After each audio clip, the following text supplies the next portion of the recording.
Good afternoon, everybody. Welcome to this panel session. We're going to be talking about innovation in tourism experiences. My name is Joe Naiman, and I do realize that we have this time slot. It's just after lunch and on the last day of ATM. So what the panelists have agreed to is to respond to my questions in song and dance as we go through the questions. Just kidding, we're not going to go that crazy. But we're going to try to keep it interesting for you. And before we do, I want to run you through a couple of slides. Just very quick introduction. I work for a company called 2031 Consulting. We're a Vancouver-based consultancy, and we work with destination leaders around the world to help them develop their experiences, their destinations. We put their strategies together. So when I was approached by ATM to talk about innovation in travel and tourism experiences, I thought, what a great opportunity to talk about what we do with destinations. And we have an awesome esteemed panel that I'm going to have introduce themselves in just a moment. But before we do, just a couple of slides to get the juices flowing over here. Many of you have been here, again, fourth day. You've probably seen some similar slides to this. The truth of the matter is that revenues are going to keep increasing in tourism. Yes, there was a little blip, but it's going to keep increasing over the next couple of years. And the question that we're all asking ourselves, especially if we're on the business side of things, if we're organizations, if we're destinations, is how do we remain relevant to make sure that we get some of these revenues as well? That's the question that we're asking. Innovation is one of the answers for that. So we also look at a number of trends. These are things that we expect to see in the short term, medium term. You probably should not be surprised by anything that's on the screen here. Hopefully you're not surprised. If you are, then you've probably been hiding under a rock somewhere.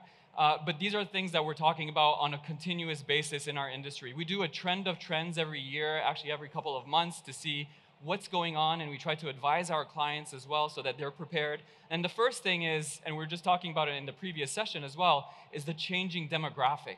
So by 2030, millennials, Generation X, they're going to be the #1 travelers around the world. How they think, how they react, what they want, their characteristics, all of that is going to be different from what we expect here, what we're currently seeing today, especially post-COVID. The other thing that we're talking about a lot is technology.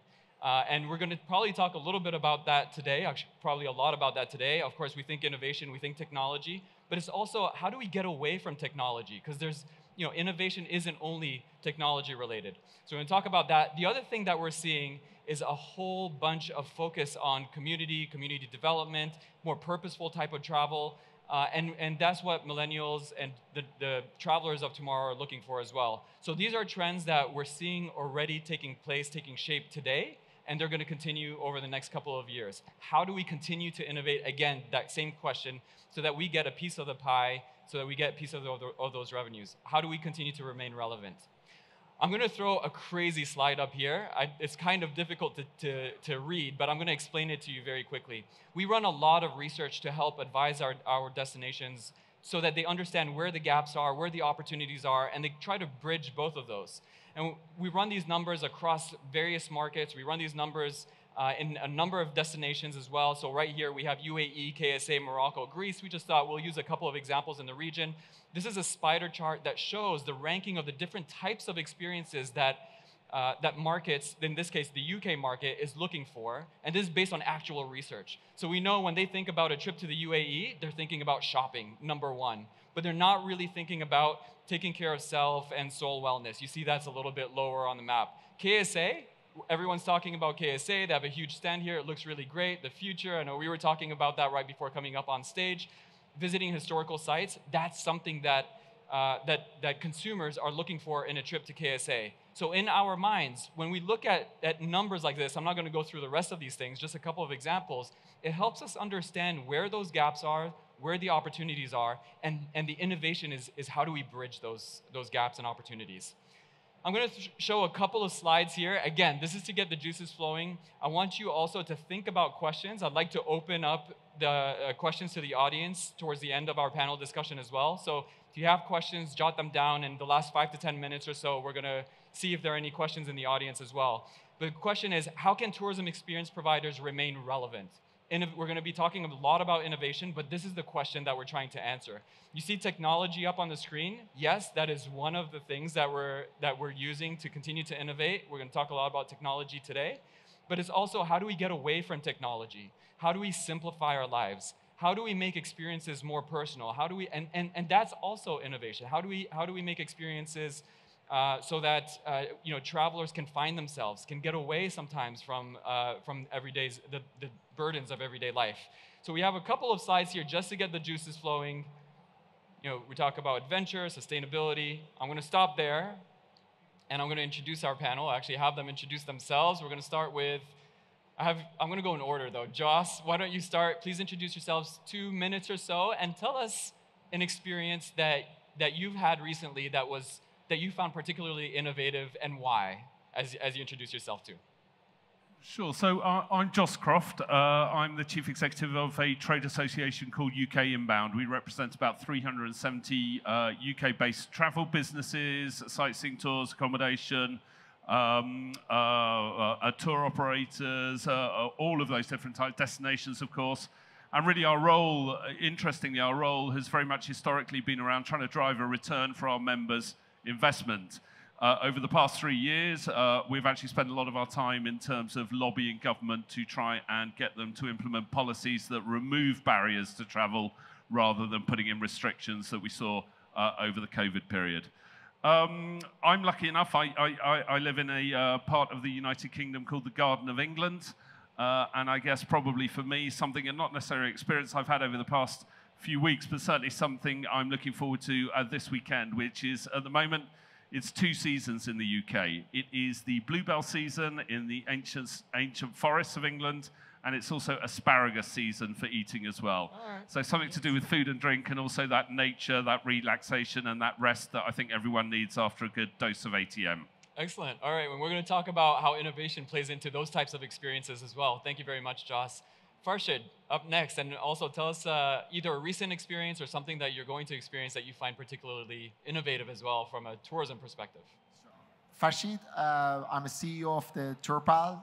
Turpal is, I've been 18 years in the tour activity attraction segment, and I find a gap, which is travel professionals are not able to sell services in destinations because nature of the tours, activity, attractions is travelers, they like to the destinations, and 48% of the people book the activity when they are at destinations. So I find this gap. I create a B2B marketplace for tours, activity, attractions, and a cutting edge, I can say, post-departure solution, which is AI-based solution, give the personalized experience to the travelers.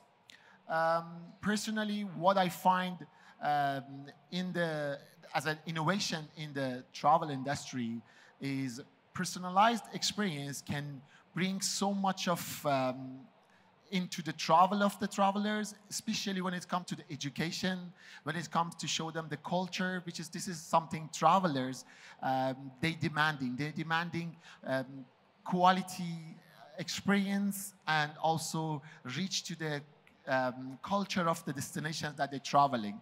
So personalized experiences in travel can help so much in this segment, and that's what I focus also in the Turpal.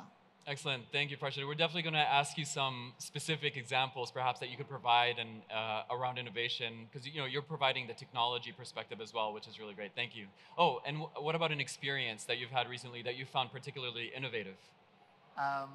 I think I said that one. The experience of the personalized travel is something that it's the travelers, they like when they're traveling. It's this personalized experience when you provide them in the culture and the environment that they're going. This is affect them, and you see that the way that the thing is, travelers these days, they about 50% of travelers, they said we prefer to work with the operators or those places that's providing environment-friendly experiences. So you need to find a solution to put them in front of the travelers. And that's what I find it's very useful when you provide them the personalized experience. Okay, thank you, Farshid. I could tell you're eager to get into the conversation and talk about that as well. I was looking for your own personal experience with your family or something like that, and then we'll jump to Stephanie too. We could come back to you too. Yeah, Give you sorry. some time to think about it. I just need to think about that one. We could come back. Yeah, Let's come back to you. Let's come back to you. All right, Stephanie, how about over to you, please? Hello, hi. Can you hear me? We can hear. Maybe move it a bit closer to you. Yes. Hi, my name is Stephanie. I'm the founder of Nara Desert Escape and Sonara Camp. There are luxury desert camps in the desert of Dubai. We have several different concepts.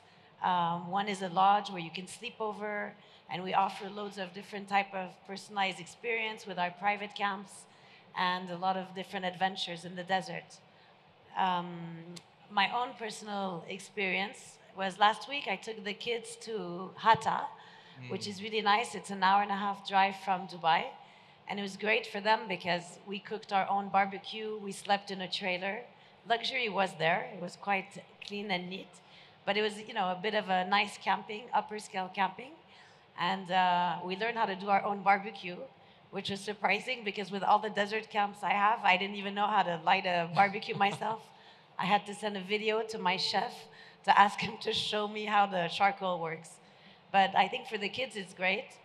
And it's nice to do things that are a little bit different because going each time, you know, to the hotels and the same old holiday doesn't create the same memory, I think, as a family. Absolutely. So that was very nice. All right, good. And I mean, I love the fact, to me, it's, you know, not necessarily technology, you're sort of getting away from technology, Yes. and we're focusing on innovative new experiences that, you know, even though you're in the industry, it's something that, you know, you haven't thought of, for example, before, that use the experience to start your own fire, your own barbecue, and things like that. I mean, those are memories that stay with you forever, and I'm sure your kids will think about that for years to come and might want to recreate it as well. Especially for the millennial kids that you were talking about, because now their life is all about technology and they're always on their phone, on their computer. And it's something that we didn't have as growing up. I mean, it's only the last 10, 15 years that it's been invading our lives. And I think for them, it's key to go and do those things because they actually never really experienced it. So I think it's even more important to them today. Excellent. Great. Well, thank you, Stephanie. Thank you. Liam, last but not least. Excellent. My name's Liam Finlay. I work for Morale Destinations. I have the great pleasure to look after the sales and marketing guest experience for Yas Island in Abu Dhabi, also Saadiyat destination.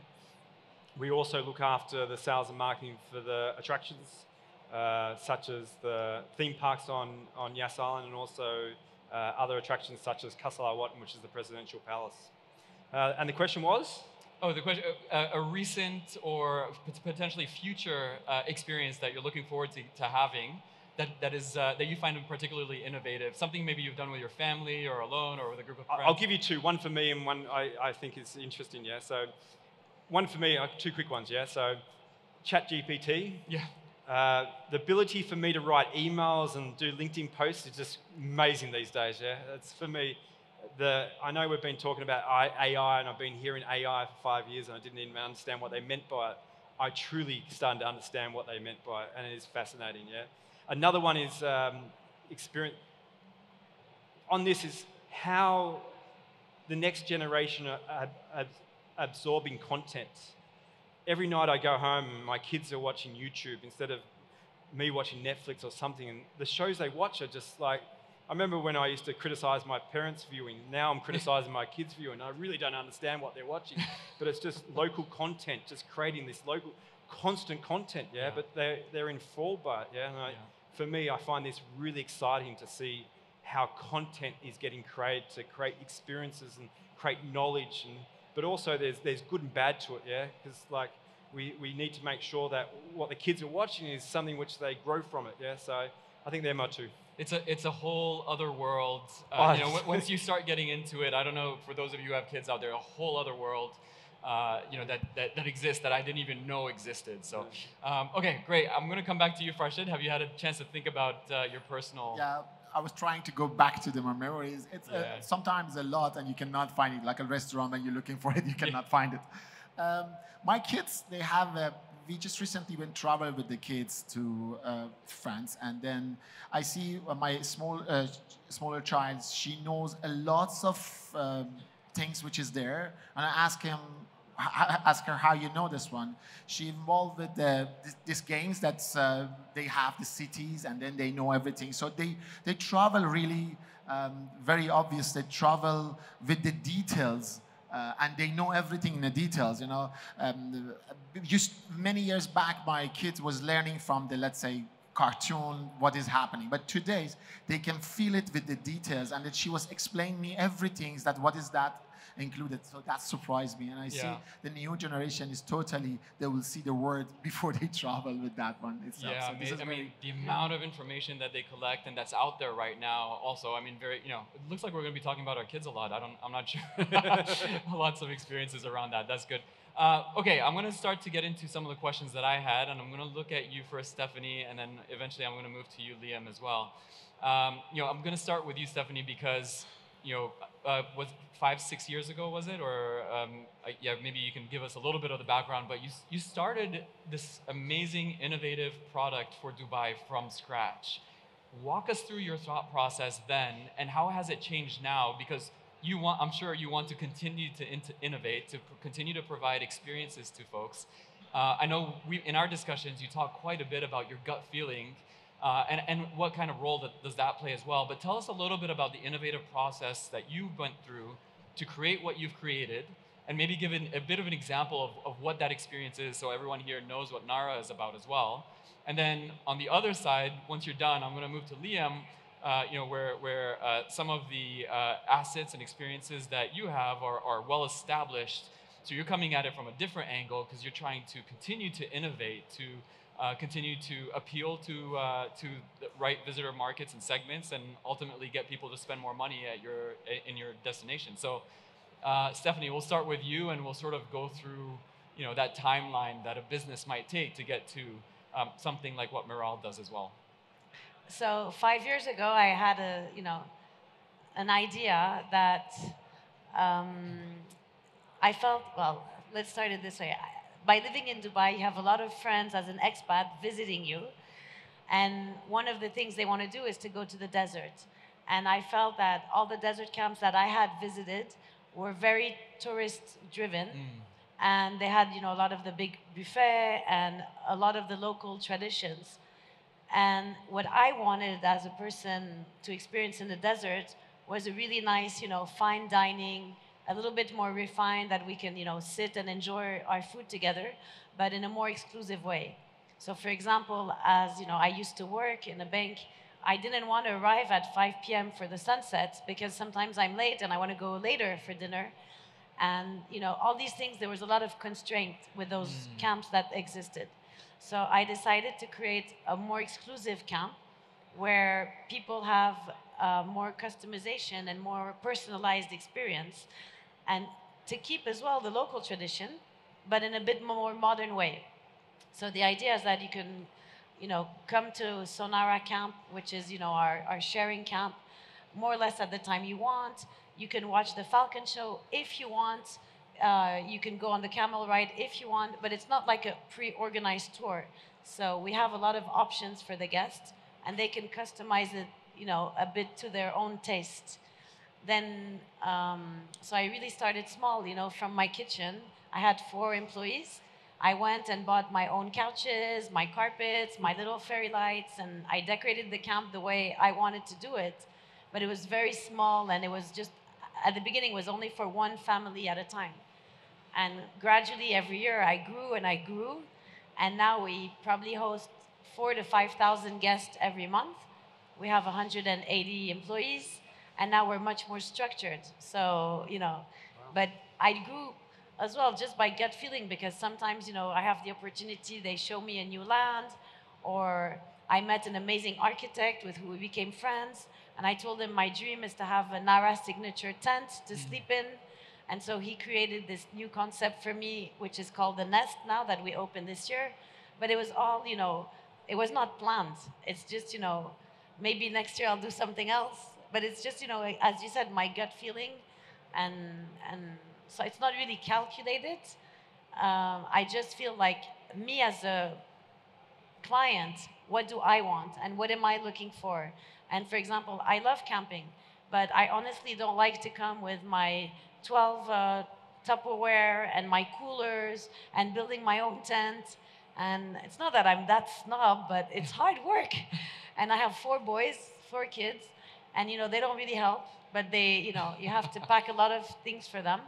So I actually, you know, wanted someone to do it for me.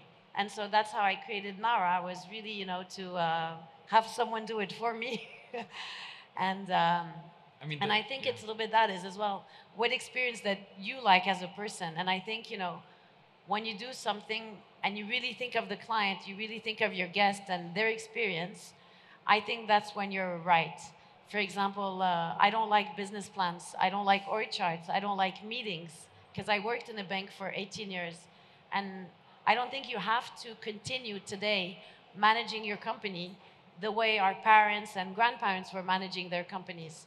So at the beginning, the office was at my house. People came and did job interviews in front of my swimming pool with the kids and the dogs running around. But I think it works best because now Nara is really a family. All my team were really very close, and we want to help each other out. And we always make mistakes, and we have very demanding clients, that organize their event, they really want their event to happen the way they ordered it. But when you're in the desert and you forgot something, there's no way, to get. And thanks to my staff and the way they behave amongst each other and the way we treat our clients, they're always very happy because, I think it's all about people and people experience. So it's a bit of a different way of managing a company. I mean, this is why I wanted to start with you, because there's so much to unpack, because you're coming at it from an entrepreneurial perspective. And I believe when you do that, some of the topics you talk about is thinking outside the box. That's one way to become more innovative. Putting yourself in the shoes of your consumers and what they might want, because that's what you might want as well. Personalization, taking risks. So all of these topics are ways to continue to find the innovation. And I know you say gut feeling, but if I had to break down some of those, I bet there's some scientific way to break down when you say gut feeling what that really means. Yeah. But that's perfect. All right, thank you. On the other end of the spectrum is Liam and what you're doing with Morale. And tell us a little bit about how you go about thinking about development of new attractions, new experiences. How do you keep your finger on the pulse of trends? Do you run your own numbers and look at metrics and try to figure out what people are looking for? Maybe you could tell us a little bit about your process. Yeah, first of all, I think it's an amazing success stories. It's a highly competitive industry, Thank you. So I think it's amazing to hear that kind of success. But I don't think it's much different to what we do, because it's what we've seen over the last couple of years, and I think COVID kind of really kind of made this go quicker, is with COVID, we've seen that work from home or transform into their personal life. So when they do have time off or they do spend time with family, their expectations are so much greater now. They expect so much from their free time and their demands are there. So when it comes to experiences, and I think you've amazing experience with what you've done there, and it's similar to what we're doing, is what we do is we listen. Yeah, though we're into theme parks and we're into attractions and we have concerts and we do a UFC down there or the Grand Prix, these big events, but we listen. Yeah, but the interesting thing is we're a data-led company. Yeah, so if you ask my boss, he would say we're a data company. Yeah, because I know it sounds unusual, but it's because we want to understand what the consumer wants. Yeah, it's really important that you build to what the consumer wants. So a lot of our attractions, and I think when you look at Yas Island, I like to say it's an island full of IPs. You've got the Abu Dhabi Grand Prix. You've got Etihad Arena, where you've got things like UFC, NBA. You've got, of course, the theme parks, Warner Brothers own IP, Ferrari World. Yeah, they're a land of IPs, but they all provide their own unique experience. Yeah. Wow. One thing on a consumer, and this is what we're seeing through studies, is that a consumer doesn't. My experience versus your experience is different. It's very much. It's a holiday is their storytelling of their holiday. So you need to make sure that as a developer or a provider of these experiences, that one, you listen, you understand what the consumer wants, and you deliver to that. Yeah, Absolutely. they're very knowledgeable these days. Yeah? They've got so many different sources of information where they can where they can gain information about what they want to achieve, what they want to get from their holiday, and making sure that their time is worthwhile. Excellent. All right, and so more themes to unpack here is when we talk about innovation, we're talking about listening, and that means probably going around yourself and having your staff go and understand what consumers are wanting, but also running your own research and understanding what the research is saying as well. And I'm going to tie it back to research just in a moment, because Joss, I know you use a lot of research as well to help you understand how to make decisions for your business. And maybe you can tell us a little bit about that, and also maybe jump into what are some of the trends we can expect, when it comes to product and experience innovation as well. Sure. So yeah, I mean, I was always taught that good marketing is having a passionate commitment to understanding and delivering against customer needs. So you've got to have that understanding. You've got to really start to understand what the customer wants. Data is incredibly important, and whether that is for your running of your day-to-day business or a lot of the work that we do within my association, which is around the lobbying. It's not enough just to go to government and say things are terrible. It's not enough to go to government and say things are good this year. We're 85% of 2019 figures. What you need to know is you need to know what the competitors are up to. You've got to take that global perspective as well. It's not just around numbers, it's around language as well. When you are talking to government, you need to be able to speak in their language. They are not going to be just handing out money just for the sake of it. People think that government agencies responsible for funding are there to hand out money. Quite the contrary, they're there not to hand out money, and you need to be able to make the cases to absolutely make sure that they understand within their terms of reference what you're talking about. But that's not that difference from what I said about the marketing in terms of that passionate commitment to understanding and delivering against customers. It just happens they happen to be a different customer within that context as well. I mean, we talked a little bit around kind of innovation, and I was waiting for the first person to mention GPT, and that's very good. Thanks, Liam. And actually, I looked up some of your questions on GTP first thing this morning, and then I had a bit of a play around as well, and looked at with some of the partners on the stand to try and look at that. I think people have concerns around how technology is taking us potentially down an irreversible track. Technology is only a tool. We've seen this when there have been technological innovations, previously. If you look at the rise of the internet, for example, I think everyone was worried that that was going to take people's jobs. It didn't. It created jobs and it changed the way that we work, but it's made things better for people. So I'm sure we're going to see AI start to make real decisions on people. We've already seen how technology changes the way that people travel, how they receive their information. But it doesn't take away from that requirement of really understanding what they need, providing them with the content, using the data to understand what they want, using the technology to deliver it in the way that they want it as well. So I see technology as really an innovation, really driving tourism, but there are still some fundamentals in tourism. If you ask people what they want to do when they go on holiday, they want to spend quality time with their friends and family. They want to be able to relax. They want a series of things to do. And I think, again, where innovation can help is both to deliver that, but to bring it together for them as well. There's a temptation within our industry for people to look at their own areas. My hotel's great. People are going to come and stay in my hotel. Very rarely do people say, I'm going to go on holiday, where shall I go? Well, I'll go and stay in an X-branded hotel. I won't mention them because I've got lots of partners here. People want destinations. People want experiences increasingly. People want to travel for a purpose as well, and they want to make sure that what they're doing is not necessarily destroying the environment. When you talk around sustainability, I think one of the big problems is that means lots of different things to different people, and certainly to consumers. When you ask them around the barriers to traveling sustainably, again, I saw some research when I was looking into this, and the key barrier is cost in terms of sustainability. But the second one is they don't really understand what that means and what their role within that is as well. So again, innovation and sustainability and kind of experiences are all wrapped up together. If you're looking for experiences, it's about involvement of local communities, That then leads you onto the sustainability element, and then how that can be delivered through technology. So they're all interwoven in many, many ways. I love that response because you know, when we think innovation, I think a lot of people think the technology aspect of it, but it's not only technology. And I think technology enables us to weave that story. I think, Liam, you're talking about that story.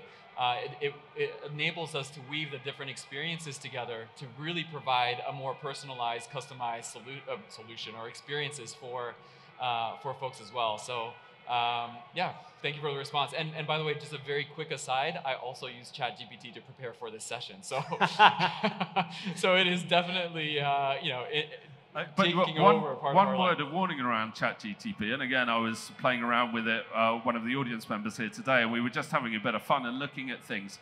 It's not always right, and I think that's one of the dangers that people are going to get sucked into, is imagining that the information and the content that you get out of these is right. I'd say it's about 85% right, Yeah. but it's that 15% that only humans can do at the moment, that makes the difference. Yeah, it's good to know we're still needed out there.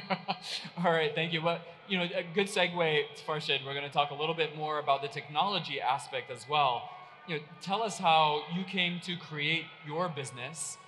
You know, why is technology? You know, why and how can it be a competitive advantage for businesses to leverage technology such as yours? And then, what do you see the future playing in terms of continued innovation to develop more and better experiences, so people remain relevant, businesses remain relevant, and continue to get a slice of the revenue pie that we were talking about a little bit earlier as well? What is important is everyone, if they're scaring from the technology, first thing is that they need, I just want to reduce this fear. And still I feel that all this technology, AI, AR, all of them in the level of assistant, not in the level that the decision maker. So if there are 50%, they are fine. That's exactly they should be. I mean, 50%. Because obviously, if you use the ChatGPT or using any, look at the AI, AR, or virtual reality, or I can say, all of them is a kind of assistant. So you need to take them with you, try them, and obviously in the future they will learn more, and that time maybe they can do more percentage. But they need to, everyone need to adopt their business. They need to be playing with. That's what the reality is. How I come to Torpal, but it comes to the because of the business side. I've been selling activity attractions, but one thing which is always bothering me is look at right now the flights, look at hotel accommodation. There's no margin left for the sellers, I mean for the travel professional, because there's tough competition going on. Still, I mean that they can make a very good margin by selling the activities and attraction, but again, the problem is they don't have a tool because, as I said, to travel, they decide to do this activity when they are at destinations. Other side, me as a traveler, I always like to do adventure. And also, I like to adopt the culture, the place that I'm traveling with. I want to see what is really the people doing there. I want to go to the local places. I like to go to, I mean that, but the problem is I cannot find right person to help me. I mean, usually those people in the travel industry using using the, I can say the guides, they cannot tell me what exactly I can do. They know how the tourists, what are the activity, what are the things they do. For example, I'm sure a very hard tourist tour guide can guide to Nara, because Nara is a totally different experience. But I'm sure lots of travelers, they want a different experience. They have came to Dubai for so many times. They go to the desert safari. They wanted something else. So the one side is the sales part. The gap was there. The other side, traveler side, was a gap. That's why the idea of the Torpal comment picture. How can I have the variety of experiences? So every destinations that I go, this variety, that's why we built that B2B marketplace. There are other B2B marketplaces, but the problem is, again, how can I choose the right experience for myself? How can I choose, because I'm an adventure person, someone else, they like to do relaxing, everyone, so you need to personalize this one. That's why, as I said, again, the technology like AI can help by understanding a little bit. I'm sure right now we are, technology is very child. I mean that it's going to take so much time to learn. But as much as learn, we'll be able to give better recommendation to the travelers. And other side also, the thing is, who is creating itinerary for the travelers? The travel professional. They know from when to when, which hotel, what flight. So that's why we create these products in the hand of travel professional. Travel professional right now, they create itinerary for their customers and let's technology AI to do the job of these tour guides at destinations when they know the inventory of the activity. So that's why the idea came, and the challenge is the adoption. Obviously, travel professionals, they used to work in their own style. They have this one, what's going to happen to my data? What's going to happen to... These are the challenges that we have, but I'm sure that, like other things, we're going to pass from this one as well. I actually wanted to ask you on that. Have you, since you started the platform, have you seen a change in behavior because of the innovation that you've created? So now you're starting to see these businesses, these tour operators or professionals changing the way they do things as well. Exactly what this is the second year I have a booth in ATM. We were sitting today and we're comparing the way that last year people treat us or the way that they coming to the products with this year. Same people, this time they come openly and they're asking lots of questions, not those questions that last year they were scaring about. This time they want to know how they can adopt. They want to know. So definitely it's happened, and it's going to be more and more people interested because people understand that if they don't adopt the technology that's coming, definitely they will not be in future playing as a key player. Yeah, so definitely you see, innovation. That's one of the things. It's, I would say, a challenge towards innovation is getting people used to it as well, and you have to sort of take it little by little. You have to educate them, but eventually they're going to embrace it, hopefully, because you have no option. You have no choice. The world is changing, and you have to adapt. Yeah, I don't see it as a no choice, to be honest with you. I see it as an assistant. So having extra assistant always is good. So I see the technology really as an assistant. And we need to look at that one at this way, or definitely you're not going to scare. Excellent. Okay, good. I think I have one more question for the group. We'll do a quick round robin, and then we'll open it up to the audience as well. And the question is, we'll start with whoever wants to go first. I don't want to put anyone on the spot. Looking at the next 5 to 10 years, if you had to pick one innovation that's not ChatGPT or AI, that we can, or machine learning, that we can expect or that we need to keep an eye out for, what might that be? Would you like to start first, Farshid, or if somebody else would like to go first? You have the mic. You have the mic ready. Yeah, it's my continue of what was talking till now. Personally, I think the customer service will change with the way the personalized experience would be. So I can say there are many of them, lots of them. But two important things is, one is a customer service because of the personalized experience, and the other one is, I can say, the way the payments will gonna go. So, for example, crypto is one of the... I know that some people will say, oh, what happened to the Bitcoin and see, but I'm not talking about Bitcoin. I'm talking about the technology of the crypto. Yeah. And that would do a big change in the way the payment method will go, and definitely that will affect the future as well. Yeah, and talking about margins before, that's one of the ways to support some of the organizations to keep some of the margins themselves. So I agree. That is so payments will be one of the things, and customer service, more personalized customer service. Those would be the two trends that you think over the next 5 years we should keep an eye on. Then. Yes, exactly. Excellent. Okay, should we go in order, or does someone want to go next? John. Yeah, I can go if you want. No, absolutely. Right, Stephanie, you go. Go ahead, Stephanie. Now, I think if you look at the new generation, they're really conscious of sustainable traveling, and I see a lot of young kids at 17, 18 years old, they don't want to have their driving license. They don't want to take the plane. They don't want to buy clothes from XYZ company. I always get in trouble of where I bought my clothes. I have no clue. I mean, these are concerns that we never, I think, had in our generation. Right. Never asked myself, if Zara is okay, H&M is okay. You just go there. And they're extremely conscious of that.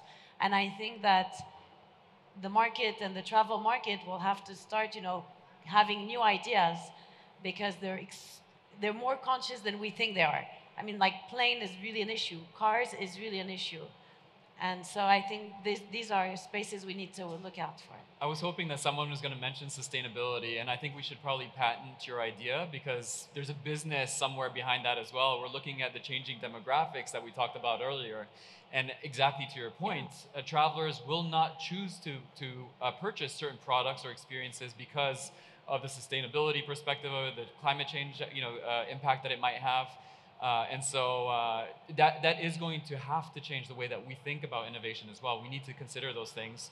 So the business idea I have that we'll talk about later, but if someone wants to take it, that's fine too, is providing some sort of platform to help educate travelers on what they're getting with the different experiences, products, etc.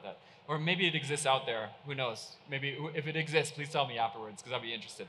All right, thank you, Stephanie. Joss, over to you. Yeah, I was actually going to mention sustainability because I think innovation has to drive the solution here. We're on a burning platform. There is climate crisis. Everyone that's in this room is involved in burning fossil fuels in one way or another, whether that's encouraging people to fly to your destination, moving them around, feeding them, whatever. You ask customers whether they want sustainable travel, and they say, yes, they do. And then you ask them, are you prepared to pay for it? And most of them say, no, we're not. Yes. I think that is the biggest risk for us. And that risk doesn't come from the customer. That risk comes from that climate crisis, that if we don't innovate and change the we manage tourism in a sustainable fashion, we will have it managed for us, either by the environment or by governments. Now, no one wants people involved in putting up barriers, trying to manage demand. That's not what we want at all. So it has to be incumbent upon us as the industry to be providing solutions for these people. I think there is an element within this as well, and innovation plays its part absolutely within aviation. It's the sustainable aviation fuels, it's the new engines, it's the new plane designs, it's actually around air traffic control as well, getting people to go from A to B rather than from A do all of that way. So I think the airlines are doing a really good job. I've been absolutely amazed by what the airlines are doing in terms of trying to get to net zero by 2050 for a lot of the UK airlines. And I think now they've put down the gauntlet to the rest of us in terms of how we manage those landside arrangements to make sure that we're giving the experiences that customers want, because sustainability has to be more than just the environmental sustainability. It's the sustainability of our industry, it's the profitability of the industry, and it's the satisfaction of our visitors as well. But I think it's innovation, and we as the industry have to do it because customers aren't able to do it because they're scared of the cost and they don't understand it. And there's a burning platform out there. I'm really happy that you mentioned that because we oftentimes read the news and it seems like doom and gloom a lot. And we do have to be extremely aware of everything that's going on. But your message to me is a message of hope in that, necessity will, whatever the expression is, the mother of necessities, or however it goes. But anyways, necessity will drive some of the innovation that we have. And I believe that as human beings, we will create the right solutions because we have to. And it's more than that, one of the risks is that we get seen, and the aviation, probably second only to the oil and gas are the whipping boys for this. They're the dirty people within this. But we shouldn't forget that travel is a force for good, particularly at the moment. Yeah. I think it was Mark Twain that said that, travel is the enemy of ignorance or whatever. And we all need to be slightly more enlightened, recognizing the positives of travel, but we can only do that if we can stand up with authenticity and say that we're doing the right thing. Absolutely. Great. Thank you, Joss. I like that hope. Liam? The problem you got some claps on that, Joss. The problem going last is I also believe sustainability, but I also think it goes beyond that. It's also responsible travel, giving back to the communities which you're traveling to. So I won't cover that. I'll cover something else because I think it's, from me, where I see some of the biggest changes in my area, and I think it's going to continue and evolve, especially with AI, is when you look at how you communicate to a customer. 3 years ago, probably 30% of my budget was on digital. I would say 90% of my budget today is digital. Wow. Yeah, so no more magazines, no more outdoor, it's digital first. Yeah. What that allows you is the amount of data that gives you, which means you can actually talk to your customer or understand your customer in real time. And I think where the future is where decisions used to be made, you look at the data, make decisions. I think with AI and things like that, you will be able to make decisions on the fly to really communicate to a consumer one-to-one, yeah? And that's where I think it's going to go, yeah? But sustainability for me, I think, is the number one issue with the industry. For me, I think this is something where it's also very exciting, yeah? Excellent, and absolutely, I would agree with you. And just to build on what you just said, I remember reading an article just a couple of days ago talking about one of the biggest needs for jobs in the near future in our industry are going to be data analysts, insight, people who can figure out the insight, not just the data analysts, but people could figure out the insights from all that data. There's going to be a huge need into the future because that's something that we're definitely going to be seeing over the next 5 to 10 years. All right. It shows that we are just over time, but it's okay. I would like to take 1 or 2 questions from the audience. You are very eager to raise your hand way in the back with a hat over there. Yes, please. Thank you. Good afternoon. My name is Imtiaz Makbul. I'm the executive editor of Travel Impact Newswire based in Bangkok, Thailand. You made a very astute comment in the beginning that technology is not just about, innovation is not just about adopting technology, but also getting away from technology.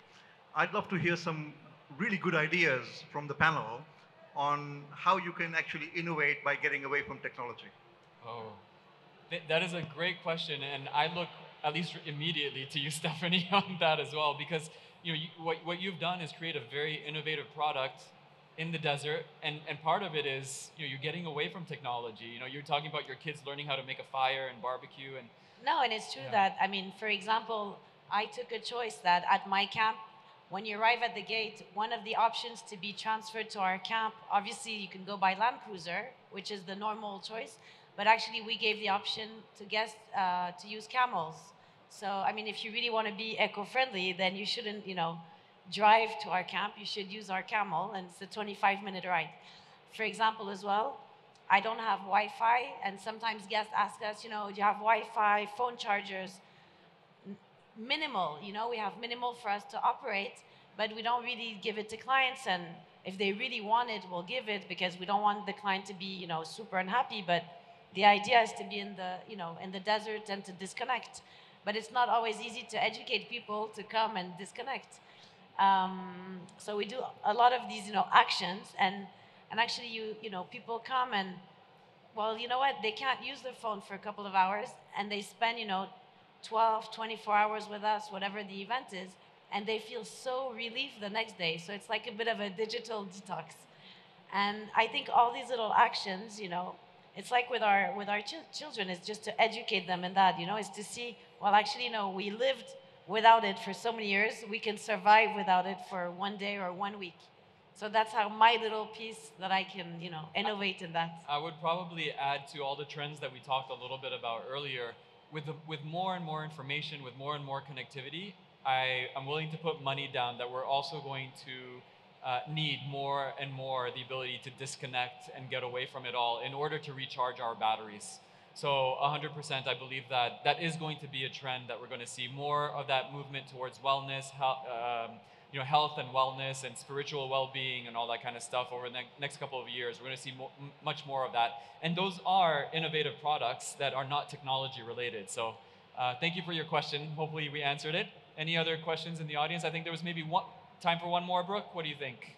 Yeah? Okay, I think we had one more in the front over here, the gentleman from Oman. Hi, my name is Ali. I'm from Oman. I'm here for the ATM first time. Actually, I have just a small comment. Actually, I liked the topic, which is actually the extension of the previous session. We are very related to each other, and they're completing. I hope that in the future both will be combined.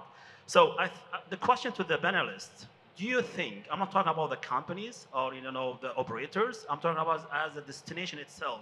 Do you think for a destination should be like when you innovate or come up with a product, should be as a one time or should it be bit by bit? For example, in some destination, you want to take everything at once, developing, for example, the hotels, the structures, entertainment, all this, like what we're doing now in Saudi Arabia. You want to do everything at the same time. When on the other side, we have other GCC countries, they are taking their time. Building hotels, maybe 1 or 2 per year, there will come activities, all this one. So from your perspective, do you think which is the best strategy? Because in the future, we reach the point that we cannot take any more. For example, we cannot, what is the new? the question, sorry to ask this question I asked people yesterday at Qatar stand. I said, what's beyond the World Cup? You guys, you have reached the peak. You know, you got the World Cup. What's after that? That will be a big challenge. I don't know. So what do you think? Is to go as ones or just take bit by bit? Thank you. Thank you very much for your question. And I love that question. Just to repeat it to the crowd, and if I could summarize it is, and I probably should have done that for the first question, but how do you develop, and you're thinking more at the destination level, but it can apply at the experience level. Is it all at once, or is it better to do little by little? It sounds like I planted that question because that's what what I live day in, day out, development of strategies for destinations and experience owners and things like that. So I have my perspective, but before I share that, I don't know, Liam, it's sort of kind of. I thought that was very relevant for you. I thought when you said that too. Yeah. I don't think there's any correct answer. I've worked in destinations what's done both. What I would say on that is a good business plan is very important to make sure whatever destination you're building or whatever strategy you've got, it's sustainable. I think when you look at a complete destination at once, it means you have to have the critical mass straight off the bat. So you have to make sure that the airlift's there, the connectivity's there, the support services are there. But if you do that, you can sustain it. I've worked in environments where we've been able to achieve that and very successful. But I've also worked in environments where we've built destinations over time.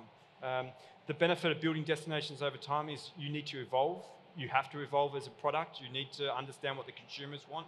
So it gives you that ability to evolve.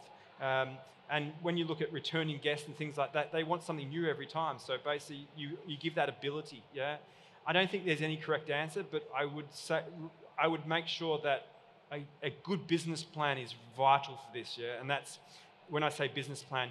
What does success look like?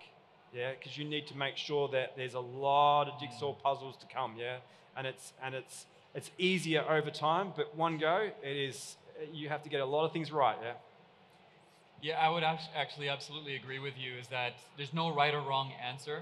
However, what I would say, and maybe to add a little bit more color to the business plan and having a good business plan is, I like to call it the enabling environment. You need to make sure that the enabling environment is there, whether you want to develop all at once or over time. So the enabling environment means that you have the right leadership in place, you have the right business plans in place, you have the research that we talked a lot about to help us inform the business plans, and that you have the right relationships, the right partnerships. So regardless of if you want to do that over time or right away, all of those things are going to support that development. And then from there, you get into development, and then you get into marketing. So if you think linearly, which destinations and experience providers don't, that's not the reality, but that's sort of the linearly how it works. Many destinations tend to jump into, or experiences jump into, let's market it first, and then we'll figure out what to do. That can work sometimes, but we usually like to take a more thoughtful approach, I would say. Were you going to add something, Liam? I was just going to say, I think with also when the destination at once, I think the key to that, if you go that direction, you will make mistakes. You have to recognize them very quickly. You have to be ready to innovate. Both, even though if you build a destination at once, you have to be, you're also always going to innovate. Yeah, it doesn't matter how much kind of assets you have. Innovation is key to tourism. Yeah. Excellent. All right, so we covered a lot of topics, folks, today. Apologies for going over, but it seems like most of you stuck around, so that's good. We talked about topics from personalization, technology, customization of the information as well. We talked about putting yourself in shoes, telling stories, sustainability, research, a lot of different topics, a lot of different things that we have to keep in mind as we think about innovation.